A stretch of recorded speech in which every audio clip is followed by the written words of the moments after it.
বিসমিল্লাহির রহমানির রহিম। আসসালামু আলাইকুম ওয়া রাহমাতুল্লাহি ওয়া বারাকাতুহু।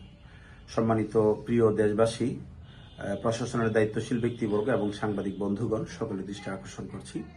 আমি মুফতি শাহাদাত হোসেন আরিফ, প্রতিষ্ঠাতা পরিচালক, মাদ্রাসাতুন নূর, ঢাকা। মাদ্রাসাটি ঢাকা ক্যান্টনমেন্ট উত্তর মানিকদিতে 55/7 এই বিল্ডিং এ অবস্থিত। আমি বিগত 2023 সনের মে মাসে 10 বছরের ডিডে এই মাদ্রাসায় উঠি। কিন্তু বড় দুঃখজনক বিষয়, বাড়িওয়ালা আজকের সময় পর্যন্ত আমার ডিট আমাকে বুঝিয়ে দিতে পারেনি। উইদাউট সেফটি সিকিউরিটি নিচতলায় আমাকে জায়গা দিয়ে রেখেছে, আমি এখানেই থাকছি। বাড়িওয়ালার সাথে এই ডিট বাবদ দ্বন্দ্বের নিরসনে প্রশাসন হস্তক্ষেপ করেছে, প্রশাসন এসেছে, ওনারা সমাধান দিয়েছে, আমি সেটা মেনে নিয়েছি। তারা সেটাকে ভায়োলেট করেছে। পরবর্তীতে আর্মি শরণাপন্ন হয়েছে, আর্মি ক্যাম্প থেকেও সুন্দর সমাধান দিয়েছেন, আমি সেটাও মেনে নিয়েছি।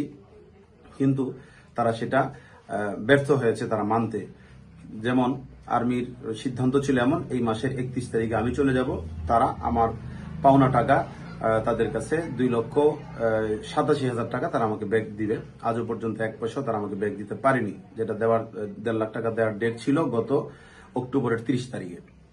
আমি আর্মি শরণাপন্ন হলে আর্মি যখন তাদের উপরে প্রেশার ক্রিয়েট করে, তারা আর্মির ওই প্রেশারের খুব বহিঃপ্রকাশার্থে গত 10-12 তারিখ 2025 বিকাল বেলা আসরের নামাজরত অবস্থায় তারা মাদ্রাসায় ঢুকে প্রথমে সিসি ক্যামেরা কাটে, এরপরে গ্যাস নিক্ষেপ করে, এরপরে পানির লাইন কেটে ওটার ভিতরে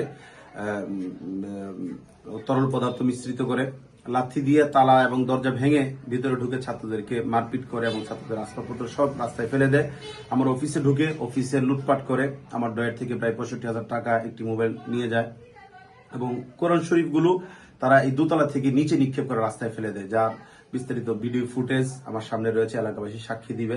এবং একটা হত্যাযজ্ঞ তারা তৈরি করে। পরবর্তীতে আমি আর্মি শরণাপন্ন হলে ওনারা আসেন, প্রশাসন থানার লোকেরাও আসেন, প্রশাসনের সহযোগিতায় আমি আবার এখানে জায়গা পেয়েছি, থাকছি।